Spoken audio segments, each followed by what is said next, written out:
Hello everyone. आज हम नागमती वियोग खंड पर बात करेंगे। जायसी की रचना है ये। इसमें हम बात करेंगे कि किस प्रकार नागमती पद्मावत महाकाव्य के नायक रतन सेन की पत्नी है और उसके पति जो रतन सेन है पद्मावती की खोज में सिंगल द्वीप गया हुआ है, इसीलिए वह अपने पति से विरक्त हो गई है, वियुक्त है, यानी वियोग की पीड़ा झेल रही है। और जायसी ने नागमती की, यानी जो कवि हैं, रचनाकार हैं, नागमती की इसी वियोग दशा का मार्मिक वर्णन किया है। वस्तुतः नागमती महारानी है, लेकिन जायसी ने उसके वियोग को एक सामान्य भारतीय स्त्री के वियोग के रूप में उपस्थित किया है।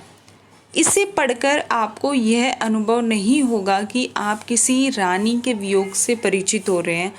सबसे पहले नागमती जो हीरामन तोता है, मैंने नागमती की और पद्मावती रतन सेन की जो पूरी स्टोरी है, प्रेम कथा है, उस पर ऑलरेडी एक वीडियो बना रखी है। अगर आपने वो नहीं देखा है तो प्लीज़ जाकर देख लीजिए, तब ये चीज़ें और ज़्यादा आपको समझ में आ जाएगी। बेसिकली ये जो प्रेम कथा है ना, 3 लोगों के बीच में, एक नागमती जो रतन सेन की पत्नी है और दूसरी पद्मावती जो जिस पर रतन सेन का क्या है, दिल आ जाता है, ठीक है, और वो पद्मावती के लिए निकल पड़ता है सिंगल द्वीप के लिए, ठीक है। तो जब वो उसके पास, पद्मावती के पास चला जाता है, तो उसकी जो पत्नी होती है वो किस प्रकार अपने पति की राह देखती रहती है, उस पर बात की गई है। उसको जायसी ने अपने काव्य में कविता के माध्यम से बताया है। और उसके बाद बारे में बात की है कि 12 मासा, यानी जैसे चैत बैसाख जेठ असड़ सावन भादो आश्विन कार्तिक अगहन पूस माघ, है ना, ऐसे जो महीने हैं पूरे 12 मासा, उसकी रचना की है, ठीक है। तो सबसे पहला वाला जो है, उसमें सबसे पहले नागमती हीरामन जो तोता है, ठीक है, इस कहानी में तोता है वो भी बहुत बड़ी भूमिका निभाता है।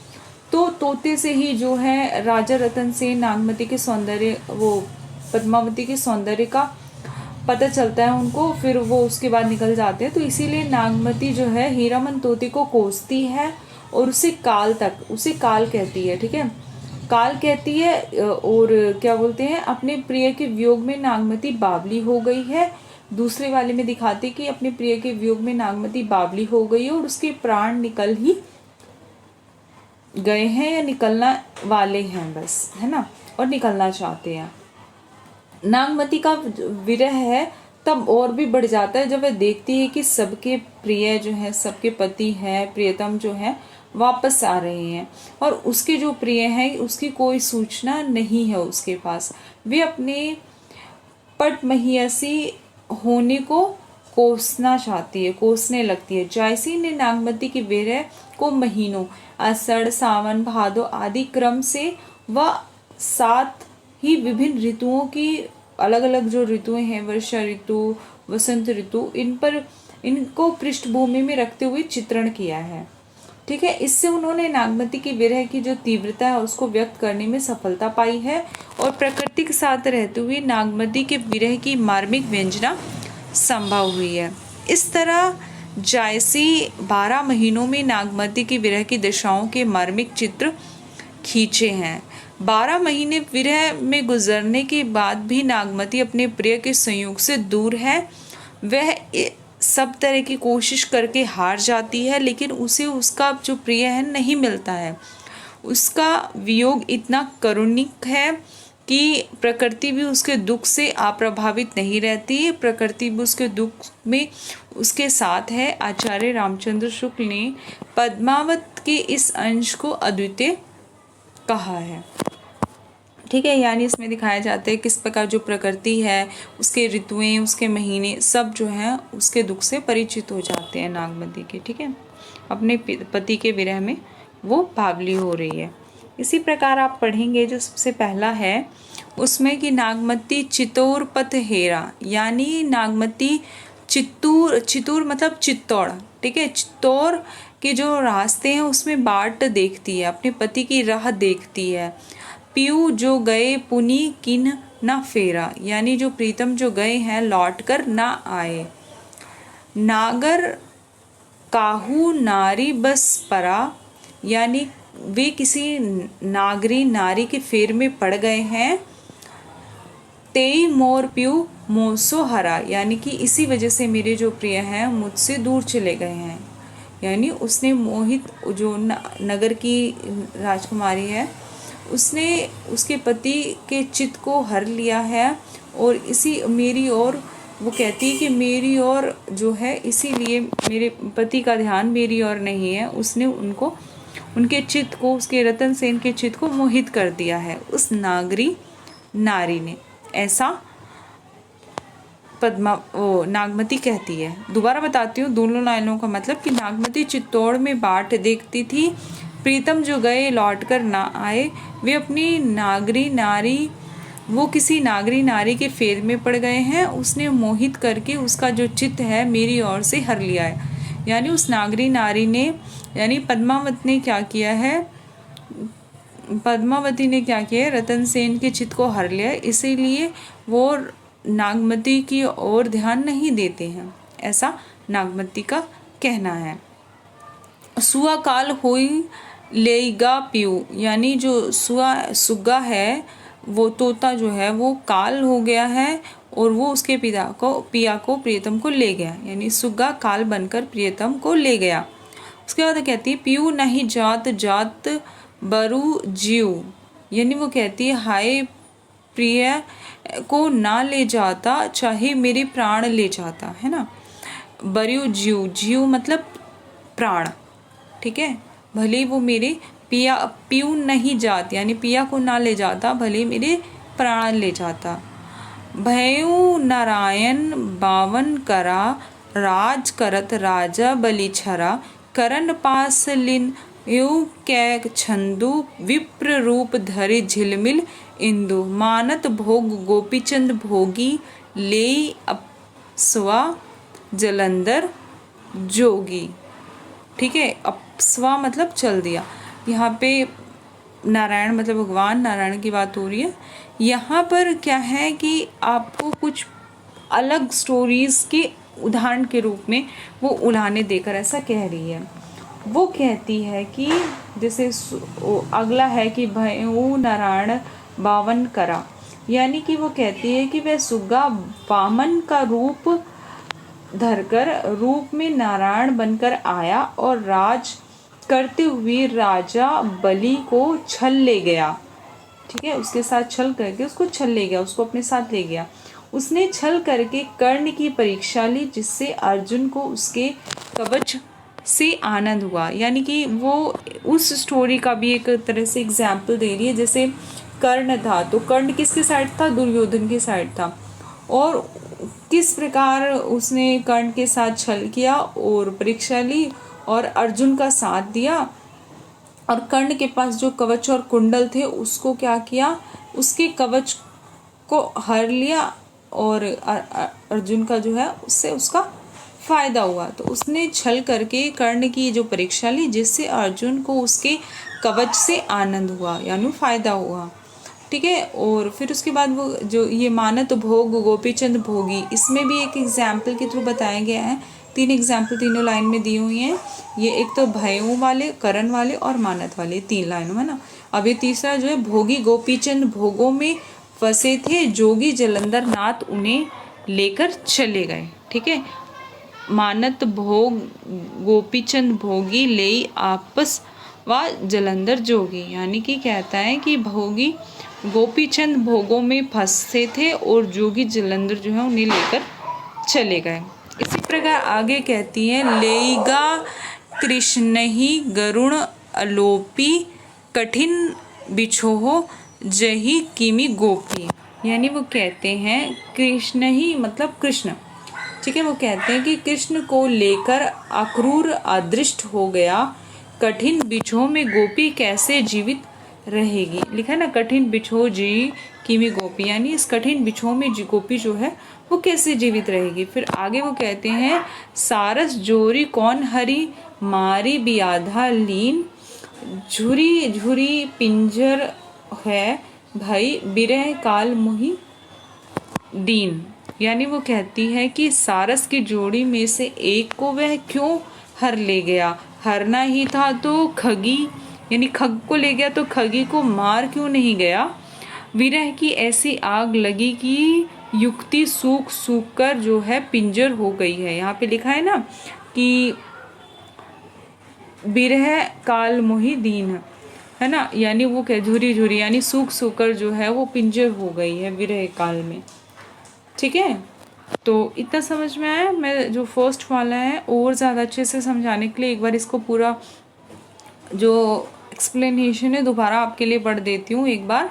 कि वो कहती है नागमती चित्तौड़ में बाट देखती थी और प्रीतम को जो लौट कर आए वे किसी नारी के फेर में पड़ गए हैं। उसने मोहित करके उसका जो रतन सेन का चित्त मेरी ओर से यानी नागमती की ओर से हर लिया है। सुग्गा काल बनकर प्रियतम को ले गया, हाय प्रिय को ना ले जाता चाहे प्राण ले जाता। वह सुग्गा वामन रूप में नारायण बनकर आया और राज करते हुए राजा बलि को छल ले गया। उसने छल करके कर्ण की परीक्षा ली, जिससे अर्जुन को उसके कवच से आनंद हुआ। भोगी गोपीचंद भोगों में फंसे थे, जोगी जलंधर नाथ उन्हें लेकर चले गए। कृष्ण को लेकर अक्रूर अदृष्ट हो गया। कठिन बिछोह में गोपी कैसे जीवित रहेगी। सारस की जोड़ी में से एक को वह क्यों हर ले गया। हरना ही था तो खगी को मार क्यों नहीं गया। विरह की ऐसी आग लगी कि युवती सूख सूख कर पिंजर हो गई है। बहुत खूबसूरत, बहुत ज़्यादा खूबसूरत, अनएक्सपेक्टेड सा बिल्कुल। तो इस प्रकार हमने फर्स्ट को कुछ ज़्यादा एक्सप्लेनेशन के साथ कर लिया है। अब हम सेकंड पर आते हैं। प्यू वियोग अस बाउर ज्यू पपीहा नीति बोले प्यू प्यू, यानी अब जो है वो प्राण पिया पिया ही बोलते हैं। अधिक काम दाधे सो रमा, हरि ले सुआ गए जीव नामा। बिरह बान तस लाग न डोली, रकत पसीज भीजी गई चोली, यानी रक्त पसीज पसीज कर जो मेरी चोली है वो भी, वस्त्र भी हैं वो भी भीग गए हैं। सूख हिया हार भा भारी, यानी जो हृदय है वो सूख गया है। और हरे हरे प्राण तजही सब नारी, खन एक आव पेट महासासा, खन ही जाई पियू होई निराशा। पवन डोला वही सोच ही चोला, पहर एक समुझ ही मुख बोला। प्राण पयान होत को राखा, को सुनाओ पीतम के भाखा। अजी जो मरे विरह के अग्नि उठे, ते ही लागी हंस, जो रहा शरीर माँ पंख जरा ना भागी। ठीक है, दोबारा से एक बार ध्यान से आप लोग भी पढ़ लो इसको अच्छे से, फिर मैं आपको एक्सप्लेनेशन बताती हूँ, है ना। वीडियो पॉज करके इसको अच्छे से पढ़ लो। ठीक है, पियो वियोग अस बाउर जीव, है ना, पियो के वियोग में जो मेरा प्राण है, वो कहती है प्रिय के वियोग में उसका जी यानी प्राण बावला सा हो गया है, जी बावला सा हो गया है। वह पपीहे की तरह पीऊ पीऊ रटने लगी है। काम यानी काम जो होता है, ठीक है, काम उस स्त्री को अधिक अधिक सताने लगा है। और वो कहती है कि वह सुग्गा प्रियतम के नाम से उसका प्राण ही हर ले गया, यानी वो उस तोते की बात कर रही है। ठीक है, क्योंकि इस स्टोरी में तोता भी बहुत बड़ा रोल प्ले करता है, हीरामन जो तोता है। ठीक है, तो कहती काम उस स्त्री को अधिक अधिक सताने लगा, वह सुग्गा प्रियतम के नाम से उसका प्राण ही हर ले गया। उसे ऐसा विरह का जो बाण लगा कि हिल डुल भी ना सकती थी। रक्त के पसीजने से शरीर जो है कि चोली हो भीग गई है। और सखी ने मन में विचार कर देखा कि मदन की सताई हुई है बाला अब हार गई है और कांप कांप कर प्राण छोड़ देना चाहती है। पहले क्षण में श्वास पेट में आता है और दूसरा क्षण में निकल जाता था, जिससे वे सब निराश हो जाती थी। सखियां हवा करती और चोले को जल से सींचती थी। पहर भर वह बाला होश में आकर मुंह से बोले, प्राण जाना या निकलना चाहता है, इसे कौन रखेगा? कौन चातक की भाषा पीऊ से मिलाएगा? उसके मुंह से विरह की आह निकलती। उस आह से अग्नि उत्पन्न हुई और हाक से अग्नि उत्पन्न हुई। शरीर में जो हंस या जीव था उसके पंख जल गए, अतः वह उड़ न सका और शरीर में ही रह गया। ठीक है, समझ में आया बात? काफ़ी टफ था सेकंड। अब हम ये ना हंस जो रहा शरीर में, पंख जरा गए भीगी, है ना, पंख जलने से वो हंस जो था वो शरीर में ही रह गया।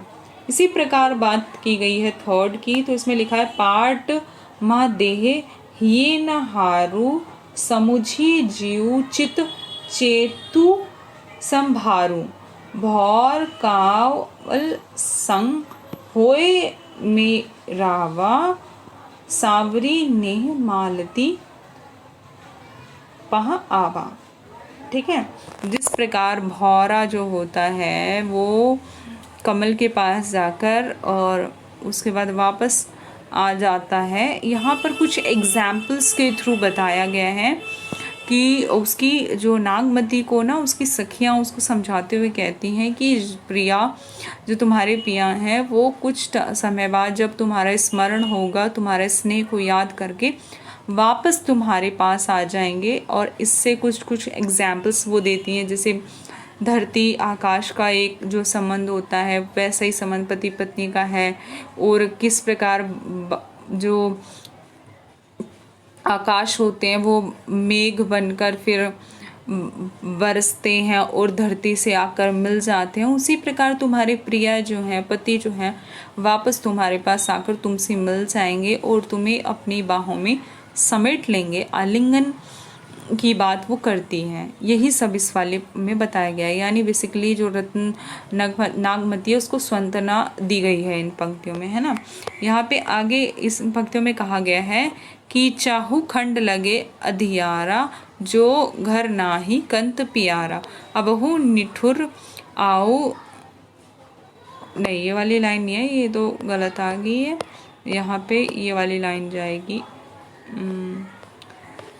थर्ड के साथ। हाँ, ये वाली लाइन है। ठीक है फ्रेंड्स, थोड़ा सा आप में, क्योंकि बुक बहुत छोटी है तो बड़े बड़े पैराग्राफ थे, लिखने में थोड़ा सा हो गया था, तो वहाँ के बाद यहाँ पर आएंगे। पपीह स्वाति सो जस प्रीति, टेकू पियास बंधु मन थीति। यानी ढाबे बताती हूँ मैं इसका मतलब क्या होता है। और उसके बाद धरती ही जस गगन सो स्नेह है, पलटी आओ वर्षा ऋतु मेहा, पुनि वसंत ऋतु आ नवेली, सो रस सो मधुकर सो बेली। यानी जिस प्रकार जो है वसंत आने पर क्या होता है कि वापस रस, मधुकर, भौरे सब वापस आ जाते हैं फूलों के पास, भंवरे और कलियां जो हैं खिल उठती हैं। उसी प्रकार तुम्हारे प्रीतम भी तुम्हारे पास आ जाएंगे और तुम्हें बहुत सा प्रेम करेंगे। इसी तरह जीनी अस जीव कर सीतु वारी, यह तरीवर पुनि उठी सवारी, और दिन दिन दस बिनु जल सूखी विधंसा, पुनि सोई सरवर सोई हंसा। यानी जिस प्रकार कहते हैं कि कुछ दिन बारिश नहीं होती तो जो सरोवर होते हैं वो सूख जाते हैं, और फिर उसके बाद जब पुनः बारिश होती है तो सरोवर भर जाते हैं, तो जो हंस सरोवर को छोड़कर गए थे, दूर देश को चले गए थे, वो वापस आ जाते हैं उसी सरोवर में। उसी प्रकार तुम्हारे जो प्रियतम है वो भी तुम्हारे पास आ जाएंगे। मिले ही जो बिछुर साजन अंकम भेटी आहंत, यानी कि जो तुम्हारे साजन है जो तुमसे बिछुड़ गए हैं वो जब आएंगे तो तुम्हें अंकों में भर लेंगे। और तप ही मृगशिरा जे सहे ते आद्र लुहंत, यानी यहाँ पर बेसिकली क्या बोला गया है, देखिए मैं आपको एक्सप्लेनेशन से समझा देती हूँ पूरा, और ये मैंने अपने हाथों से लिखा है। इसमें वो जो है वो क्या कहती है, यहाँ पे थर्ड हम पढ़ रहे हैं, तो इसमें है कि बिरहणी नागमती की सखियाँ उसको धैर्य देते हुए कहती हैं कि इतना निराश मत हो जाना, जीव में सुख, जो जीवन है उसमें सुख दुख लगा ही रहता है, दुख के बाद सुख अवश्य आता है, यह सोचकर तुमको इस विरह दुख को झेलना पड़ेगा। हमें पूरा विश्वास है कि तुम्हारा जो प्रीतम है अवश्य लौटेगा, तुम्हारे जीवन में वसंत की बहार दोबारा आएगी। नागमती की सखियां उससे समझाने लगी कि हे पटरानी, तुम्हें इतना निराश नहीं होना चाहिए, मन को समझाने और चेतना को संभालो, भ्रमर कमल के पास जाता ज़रूर है लेकिन मालती का स्नेह पाकर वापस लौटता है। ठीक है, हमें पूरा विश्वास है कि राजा रतन सेन तुम्हारे स्नेह का स्मरण याद करके तुम्हारे पास अवश्य लौटेंगे। इसके बाद वो आगे कहती हैं कि पपीहा को जिस तरह एकनिष्ठ प्रेम स्वाति नक्षत्र जल से होता है, उसी प्रकार तुम भी अपने स्वामी के लिए एकनिष्ठ प्रेम धारण करो। फिर वो आगे कहती हैं, जिस प्रकार धरती आकाश से प्रेम करती है वैसे ही तुम राजा रतन सेन से करो और करती रहो। धरती का प्रेम बर्बाद नहीं जाता है, आकाश मेघ के रूप में बरसकर वापस आ मिलते हैं, ठीक उसी प्रकार तुम्हारे जो प्रियतम है वो भी लौट कर आएगा। हे रानी, तुम्हारे जीवन में फिर से वसंत की बहार आएगी, वही भंवरा होगा, वही प्रेम और वही प्रेम भरी क्रीड़ाएं होंगी जब तुम्हारे प्रीतम आएंगे।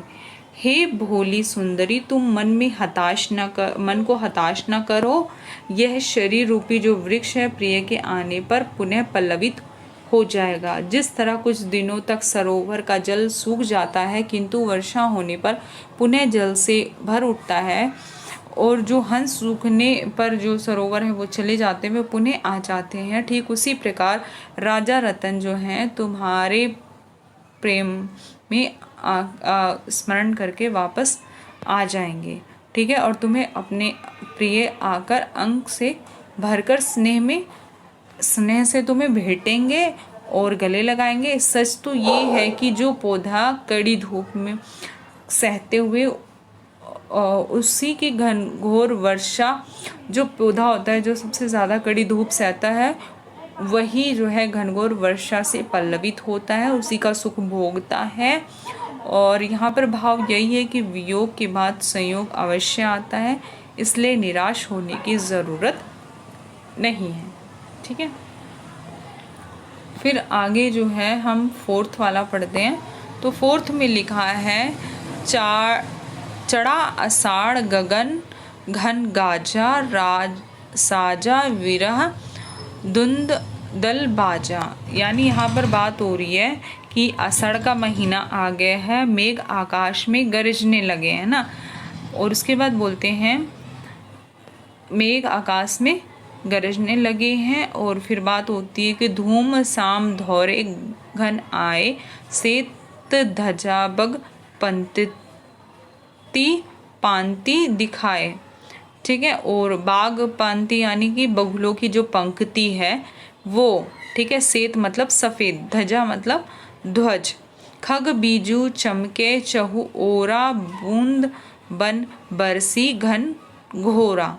यहाँ पर वो बोल रहे हैं कि जो आषाढ़ का महीना है आ गया है, यानी बारिश का महीना आ गया, वर्षा ऋतु के आगमन की बात हो रही है, और मेघ आकाश में गरजने लगे हैं। विरह ने क्या किया, युद्ध की तैयारी की और उसकी सेना पहुंच रही है, सेना आ पहुंची है, और धुमैले काले धौले बादल सैनिकों की भांति गगन में दौड़ने लगे हैं, है ना। किस प्रकार देखो कि दो तरह की बातें हो रही है कि अपने विरह को युद्ध की सी स्थिति के रूप में उसने दिखाया है ना। वो कहती है कि काले धौले जो बादल है सैनिकों की तरह गगन में दौड़ने लगे हैं, और फिर वो कहती है कि बगुलों की पंक्ति जो है सफ़ेद ध्वजा सी यानी झंडे सी दिखने लगे हैं।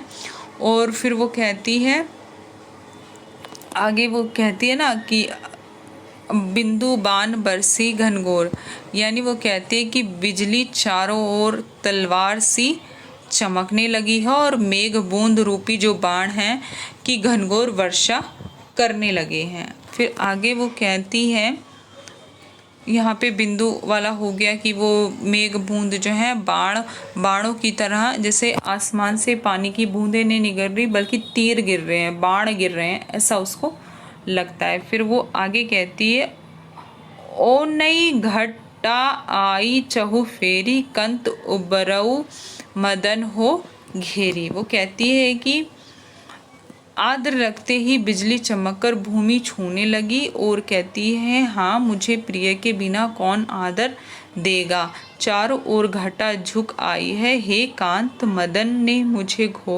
घेर लिया है, मुझे बचाओ। दादुर मोर कोयल पपीहा मेघ रहे हैं, अब घट में प्राण ना रहेगा। ठीक है, बोलती है ना, दादुर मोर कोकिला पीयू, यानी कि काम, दादुर मतलब कामदेव, मोर और कोयल पपीहा, ये सब ने मुझे घेर लिया है और जो है अपनी जो चोंच है उससे क्या है वो बेध रहे हैं और अब उसके जो प्राण हैं वो नहीं रहेंगे। फिर वो कहती है, आगे वो कहती है कि पुष्प नखत सिर ऊपर आवा हो, पिनु नाह मंदिर को छावा। आद्र लाग लगी भ्यूं लेई, मोही बिनु पियू को आदर दे। यानी वो कहती है कि पुष्प नक्षत्र सिर ऊपर आ गया है, मैं बिना स्वामी के हूँ, कौन मेरा मंदिर छाएगा। ठीक है, कौन मेरा मंदिर छाएगा। जिन घर कंते सुखी तिन गारो, ओ गर्व कंत प्यारे, बाहिरे हम सुख भूले सर्वा। यानी यहाँ पर वो बात करती है कि जिसके घर कांत हैं, पति हैं, वे सुखी हैं और उन्हीं को गौरव और गर्व है। मेरा प्यारा कांत जो है बाहर है, उससे मैं सब सुख भूल गई हूँ। यहाँ पर ये बात उसने कही है। ठीक है, दोबारा से समझा देती हूँ एक बार अच्छे से कि आषाढ़ का महीना आ गया है, मेघ आकाश में गरजने लगा है, विरह में युद्ध की तैयारी की है और विरह जो है उसने युद्ध की तैयारी की है और उसकी सेना आ पहुंची है। धुमैले यानी धूल से भरे हुए काले धौले बादल जो हैं सैनिकों की भांति गगन में दौड़ने लगे हैं। बगुलों की पंक्ति सफ़ेद झंडे की सी दिखने लगी है और वो बात करती हैं कि बिजली चारों ओर तलवार की से चमकने लगी है, मेघ बूंद रूपी जो बाण हैं कि घनघोर वर्षा करने लगे हैं और आद्र लगते ही बिजली चमककर भूमि छूने लगी है और हाँ मुझे प्रिय के बिना कौन आदर देगा। चारों ओर घटा झुक आई है, हे कांत मदन ने मुझे घेर लिया है, मुझे बचाओ। दादुर मोर कोयल पपीहा बेध रहे हैं, अब घट में प्राण न रहेगा। पुष्प नक्षत्र सिर ऊपर आ गए हैं, मैं बिना स्वामी के हूँ, कौन मेरे मंदिर छाएगा। जिनके घर कंत हैं वे सुखी हैं, उन्हें को गौरव और गर्व है। मुझे प्यारा, मेरा जो प्यारा कंत यानी पति है बाहर है, इससे मैं सब सुख भूल गई हूँ। ठीक है, यहाँ पर बात हुई है। इसी तरह फोर्थ कंप्लीट कर दिया है, ये फिफ्थ आखिरी है, एग्ज़ाम में सिर्फ 1 से लेकर 5 तक ही आएंगे। ठीक है, फिर अगला जो है उद्दीपन के रूप में सावन माह की सावन का महीना है, वसंत है, उसकी बात की गई है। तो सावन बरस में अति पानी भरनी, परी हो बिरह झुरानी। लाग पुनर बसी पीऊ न देखा, भई बाउरी कहे कंत सरेखा। रकत के आंसू पर ही भुई टूटी, रेंगी चली जस बिर बहुटी। ठीक है, बिर बहुटी का मतलब होता है एक प्रकार से यहाँ पे दिया गया कि गहरे लाल रंग का एक बरसाती कीड़ा होता है। और फिर उसके बाद वो बात करती है फिर कहती है सखीन रचा पीऊ संग ही डोला, हियरी यानी हरियाली भूमि कुसुम्भी चोला, हियर हिडोल अस डोले मोरा बिर है झुलाई देही झकझोरा। बाट असूझ अथाह गंभीरी, पीऊ बाउर भा फिरे भम भीरी। जल जो जल जग जग जल बूढ़ जहाँ लगी ताकी, मोरी नाव खेवक बिनु थाकी। ठीक है, आगे आगे की पंक्तियां हैं। फिर वो बोलती है, परत समुद्र आगम बिच बिहड़ वन बन ढाक, कीमी कै भेंटो कंत तुम्हें ना मोही पावना पंख। यानी मैं तुमसे प्रिय कैसे भेंट करूं, ना मेरे पाँव है ना मेरे पंख। यहाँ पर वो बात करती है कि सावन में मेघ से खूब पानी बरसता है और भरन पड़ रही है, फिर भी मैं विरह में सूखती हूँ। पूर्ण वसूल लग गया है, क्या प्रियतम ने उसे नहीं देखा, चतुर प्रियतम कहाँ रहे। यह सोच सोच कर मैं बावली हो गई हूँ की बाट देखती है वो, रक्त के आंसू पृथ्वी पर बिखर रहे हैं। वे ही मानो बोर बहुटियाँ रेंग रही हैं। मेरी सखियों ने अपने प्रियतमों के साथ हिंडोला डाला है, झूला डाला है। हरी भूमि देकर उन्होंने अपना तन कुसुमी चोले से सजा लिया है, पर मेरा हृदय डोल की तरह ऊपर नीचे हो रहा है। विरह झकोले देकर उसे झुला रहा है। बाट असूझ अथाह और गंभीर है, यानी इंतज़ार जो है उसका। मेरी जी बावला हुआ जा रहा है और भीरी की भांति झूम रहा है। और वो कहती है घूम भी रहा है, और जहाँ तक देखती है संसार जल में डूबा है। मेरी नाव खेवक खेने वाला यानी कि बिना ठहरी हुई है। कहती है कि पर्वत आगम समुद्र बीहड़बन घने डाक के जंगल मेरे और प्रियतम के बीच में है। हे प्यारे, तुमसे कैसे मिलूं, ना मेरे पाँव हैं ना पंख। ठीक है, तो बेसिकली आपको जब आप इसको लिखोगे अपनी कॉपी में, आप चाहे फिर कॉपी में लिख लो, चाहे आप अपनी बुक में लिख लो, जैसे भी लिखोगे, एक चीज़ मैं बता दूं कि पहली बार में ना ये समझ में आएगा और ना ये याद होगा। तो आपको एक एक लाइन का सेंस लगाकर, मतलब समझकर आपको इसको करना होगा। और आप अपनी फेयर कॉपी में भी कर सकते हो उसको, या फिर ऐसे भी कर सकते हो। और 2-4 बार आपको इसकी प्रैक्टिस करनी पड़ेगी, फिर ये आपको बहुत आसान लगने लगेगा। और जायसी जो रचनाकार हैं वो इतने आसान नहीं है, तो इसको प्लीज़ आप थोड़ा एक्स्ट्रा टाइम देना, अच्छे से करना। और मैंने अपना बेस्ट देने की कोशिश की है, लेकिन उसके बाद भी अगर आपको नहीं समझ में आता है तो आप कमेंट करके बोल सकते हैं। मैं वापस एक एक जो है ये पंक्तियाँ वो लाकर भी आपको समझा दूँगी। ठीक है, बाकी तो आप प्लीज़ इसको अच्छे से कर लेना। एग्ज़ाम है आपका 27 को। आप सभी को ऑल द बेस्ट, अच्छे से करना। और अगर मेरी मेहनत अच्छी लगी आपको तो प्लीज़ वीडियो को लाइक करो, चैनल को सब्सक्राइब करो और अपना ख्याल रखो। Thank you so much, take care, bye bye.